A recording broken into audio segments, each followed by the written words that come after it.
Baik, Assalamualaikum warahmatullahi wabarakatuh. Selamat bertemu kembali dalam pelajaran sejarah bersama Pak Nafi.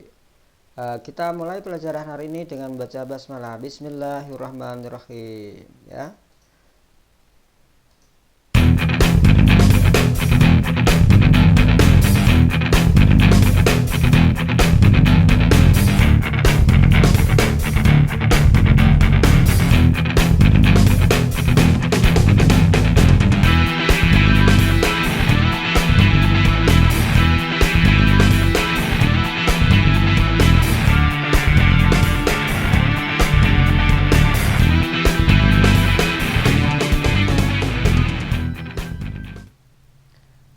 Baik, dalam pertemuan kali ini kita akan bahas bab 1 yaitu manusia dan sejarah.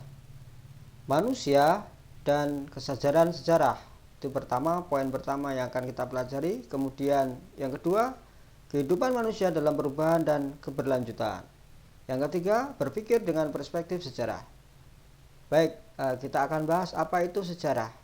Ada beberapa pendapat tentang yang mengenai sejarah, yaitu yang pertama adalah Mohyamin. Mohyamin mengatakan sejarah adalah ilmu pengetahuan yang disusun atas hasil penyelidikan beberapa peristiwa yang dapat dibuktikan dengan kenyataan. Kemudian ada Thomas Carlyle. Dia menyatakan sejarah adalah peristiwa masa lampau yang mempelajari biografi orang-orang terkenal. Mereka adalah penyelamat pada zamannya. Mereka merupakan orang-orang besar yang pernah dicatat sebagai peletak dasar sejarah. Kemudian ada Ibnu Khaldun. Sejarah sebagai catatan tentang masyarakat umat manusia atau peradaban dunia, tentang perubahan-perubahan yang terjadi pada watak masyarakat itu sendiri.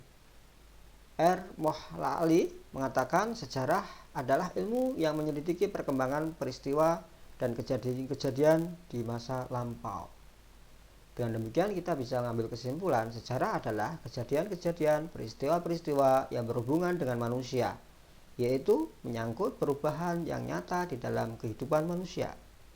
Sejarah yaitu cerita yang tersusun secara sistematik, teratur, dan rapi. Kita sudah mengenal sejarah teman-teman semua, oleh karena itu kita lanjut pada hakikat sejarah.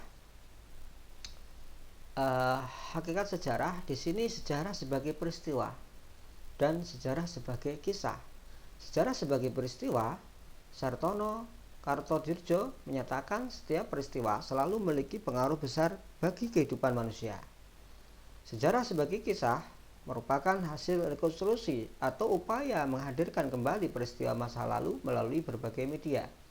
Jadi kalau di sini ada gambar seperti ini adalah merupakan peristiwa ya, gambar perwakilan daripada gambar peristiwa. Sementara gambar yang kedua adalah sebagai kisah. Tentu saja ketika kita mengartikan sejarah sebagai kisah akan dipengaruhi oleh pelakunya yang mengisahkan itu sendiri. Oke, sejarah sebagai kisah. Sejarah sebagai kisah merupakan peristiwa sejarah pada masa lalu dikisahkan kembali dalam bentuk data sejarah. Data itu dapat berdasarkan sumber tertulis, ingatan pelaku, berita media, dan sumber-sumber lainnya. Pengisahan sejarah terbuka terhadap unsur subjek pihak yang mengisahkan, meskipun unsur objek tetap harus diperhatikan. Seperti contohnya adalah kisah Kenarok. Sejarah sebagai peristiwa.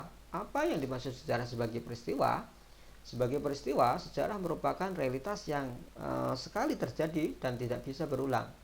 Bisa jadi ada peristiwa yang serupa, tetapi tidak akan berbeda melihat konteks, ruang, dan waktunya. Ya, tetap akan berbeda dalam konteks ruang waktunya ya. Seperti sejarah proklamasi kemerdekaan RI. Ya, mungkin ada konteks atau peristiwa yang hampir sama, tetapi tetap akan berbeda dalam konteks ruang dan waktunya. Oleh karena itu, teman-teman semua, dari apa yang Pak Nafi paparkan, kesimpulan apa yang teman-teman peroleh dari penjelasan tersebut? Silahkan dipikirkan. Tolong untuk bisa fokus dan aktif ya dalam pembelajaran kali ini. Kedudukan manusia dalam sejarah. Manusia dalam sejarah itu sebagai objek sejarah.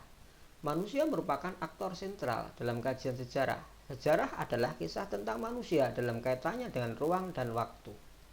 Maka di situ manusia akan menjadi aktor yang sangat sentral Kemudian subjek sejarah. Manusia sebagai subjek sejarah, manusia berkontribusi dalam penelitian dan penulisan sejarah. Kisah sejarah tidak mungkin hadir tanpa adanya manusia yang meneliti peristiwa tersebut. Jadi adanya pelaku yang meneliti tentang kisah-kisah ataupun sejarah peristiwa-peristiwa masa lalu kemudian dituliskan oleh para sejarawan tersebut. Baik, lanjut. Kehidupan manusia dalam dimensi waktu. Konsep waktu menjadi kunci dalam memahami dinamika kehidupan manusia. Menurut Kuntowijoyo, konsep waktu dalam sejarah dibagi menjadi 4 unsur. Yang pertama adalah konsep perubahan. Yang kedua, perkembangan. Yang ketiga, pengulangan. Dan yang keempat adalah kesinambungan. Oke, teman-teman semua bisa mencari referensi literatur dan ini nanti kita akan diskusikan bersama tentang konsep waktu ini. Perubahan dan keberlanjutan dalam sejarah. Kehidupan manusia senantiasa diwarnai dengan perubahan dan keberlanjutan. Perhatikan contoh berikut ini. Nah, ini ada contoh bom ya, ledakan bom atom di Jepang pada tahun 1945 di mana Nagasaki dan Hiroshima dibom oleh sekutu ya, karena ada terjadi perang Pasifik dan perang dunia kedua ya, yaitu tanggal 9 dan tanggal 6 dan tanggal 9 1945 pada waktu itu, sehingga terjadilah perubahan yang terjadi adalah mestinya terjadi kerusakan dan jelas ada korban jiwa yang banyak, sehingga hal itu juga akan menandai tentang kekalahan Jepang dalam perang Pasifik ya. Kemudian dari perubahan itu akan terjadi keberlanjutan, sehingga dengan adanya bom itu mengubah situasi politik wilayah Jepang, wilayah jajahan Jepang ya, wilayah jajahan Jepang, sehingga muncullah gerakan-gerakan kemerdekaan di berbagai tempat termasuk di Indonesia. Oke. Nah, sekarang kita akan berpikir bagaimana sejarah berpikir atau konsep berpikir sejarah. Yang pertama adalah konsep kronologis. Apa itu konsep kronologis? Perhatikan, ini contohnya seperti ini, teman-teman semua, anak-anakku semua. Yang pertama adalah pembentukan BPUKI. Kemudian ada kejadian kunjungan tokoh-tokoh bangsa Indonesia ke Dalat, Vietnam menemui siapa? Jenderal Jepang pada waktu itu. Kemudian peristiwa Rengas Dengklok, di mana peristiwa ini adalah merupakan setelah para tokoh itu kembali ke Indonesia, kemudian para tokoh itu berunding dengan pemuda itu kemudian menculik Soekarno dan Hatta dibawa ke Rengas Dengklok di daerah Kerawang ya, teman-teman semua, tidak jauh dari sini. Kemudian kenapa mereka diculik? Ya, tujuannya adalah tidak lain adalah untuk agar mereka itu tidak dipengaruhi oleh Jepang, sehingga para pemuda pada waktu itu mendesak Bung Karno dan Bung Hatta untuk membacakan teks proklamasi, dan terjadilah kemerdekaan bangsa Indonesia pada 17 Agustus 1945. Ini adalah kronologis, dan kronologis ini tidak bisa dibulak-balik ya teman-teman semua. Kita akan dahulukan kemerdekaan dulu, baru kita berbicara peristiwa Rengas Dengklok, kemudian kunjungan tokoh, nggak boleh dibalik-balik seperti itu. Jadi ya, kronologis sesuai dengan kejadian-kejadian yang urut ya. Sehingga kronologis dalam sejarah itu bersifat urutan waktu dari sejumlah peristiwa atau kejadian. Oleh karena itu, peristiwa sejarah harus disusun berdasarkan urutan waktu kejadiannya ya. Oke. Kemudian yang kedua adalah konsep diakronik. Apa itu konsep diakronik? Yaitu konsep diakronik ini menjelaskan setiap peristiwa berkembang berdasarkan waktu. Suatu peristiwa tidak hadir sebagai peristiwa tunggal dan pasti memiliki hubungan dengan peristiwa sebelumnya, sehingga konsep diakronik ini bersifat horizontal. Artinya apa? Bukan horizontal, tetapi ada patokan-patokan waktu yang digunakan untuk menjelaskan konsep diakronik ini. Yang kemudian konsep diakronik memandang peristiwa sejarah mengalami perkembangan dan bergerak sepanjang masa. Diakronik mengutamakan memanjangnya dimensi waktu dengan sedikit keluasan ruang. Oke, lanjut kita akan masuk pada konsep sinkronik. Sebelum sinkronik kita akan berikan contoh tentang konsep diakronik dalam sejarah ya.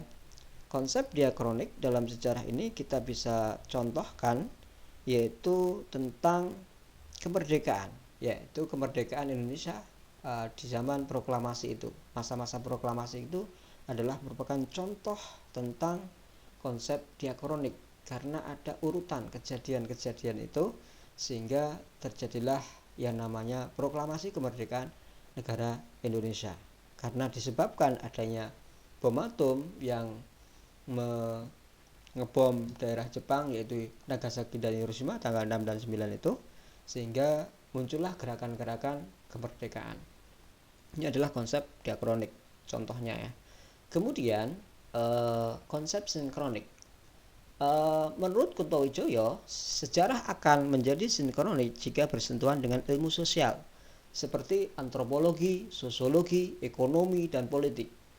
Itu kajiannya akan semakin mendalam, sehingga memang dalam dimensi konsep sinkronik ini kajian sejarah akan lebih mendalam, lebih memanjang dalam waktunya, tetapi juga meluas dalam ruangnya, sehingga kajian sejarah dalam konsep sinkronik akan lebih detail ya, detail. Sehingga hal ini akan melahirkan konsep sinkronik, itu menyebabkan lahirnya karya sejarah yang semakin kaya, semakin banyak sekali tentang dimensi-dimensi yang diambil dari fase atau faktor-faktor yang diambil dalam menceritakan sejarah tersebut. Oke, kita masuk pada konsep kausalitas atau sebab akibat. Adanya sesuatu karena disebabkan oleh sesuatu yang lain. Adanya peristiwa ini mesti ada peristiwa yang menyebabkan hal itu terjadi. Oleh karena itu kita akan bahas di sini, setiap peristiwa pasti memiliki latar belakang yang menjadi pemicu. Di sini ada seorang sejarawan yang bernama Soehartono dalam bukunya Teori dan Metodologi Sejarah menyatakan bahwa dalam peristiwa sejarah terdapat sebab umum atau general cause dan sebab khusus atau direct cause. Sebab khusus ini sering disebut sebagai pemicu atau trigger. Nah, triggernya itu apa? Sebabnya itu apa? Awalnya itu apa? Sebab pemicunya itu apa? Yang kemudian ditelusuri oleh para sejarawan. Dalam hal ini konsep kausalitas itu dibagi menjadi dua, yaitu multi kausal, yaitu dengan berbagai macam sebab yang banyak itu. Kemudian ada seleksi kausal. Nah, dari multi kausal atau kemajemukan sebab itu menunjukkan sebab tidak hanya tunggal tetapi memang terdiri atas banyak sebab. Tapi dalam seleksi kausal, dari berbagai macam sebab yang banyak itu akan dipilih mana sebab yang dominan, sebab yang paling banyak memberikan pengaruh dalam sejarah itu yang akan diambil ya, yang diambil menjadi sebab utama ya. Oke. Kemudian yang terakhir adalah konsep periodisasi.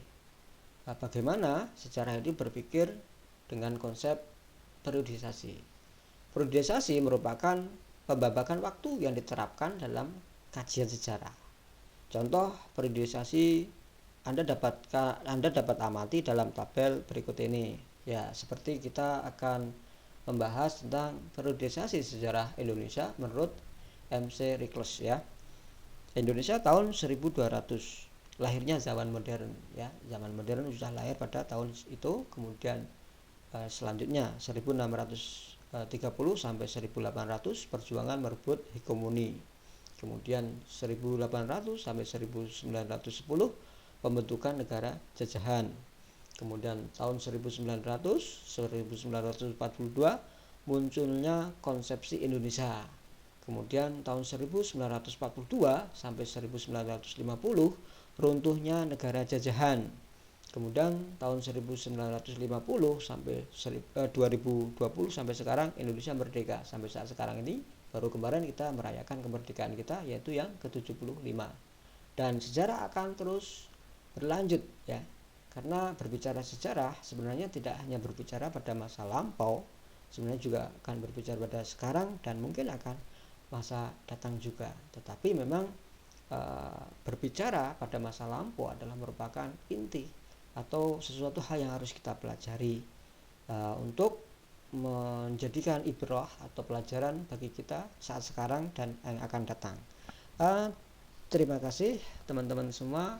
Mudah-mudahan ini bisa memberikan penjelasan atau kejelasan bagi teman-teman semua terkait dengan materi sejarah kali ini, dan usahakan Anda semua, teman-teman semua, tetap fokus, tetap semangat dalam belajar. Semakin semangat, semakin fokus, semakin sukses dalam belajar. Semakin paham, semakin mengerti, semakin Anda, kalian semua, semakin bisa memahami terhadap peristiwa-peristiwa sejarah yang terjadi di Indonesia, dan ini sangat penting bagi kita semua. Terima kasih. Assalamualaikum warahmatullahi wabarakatuh.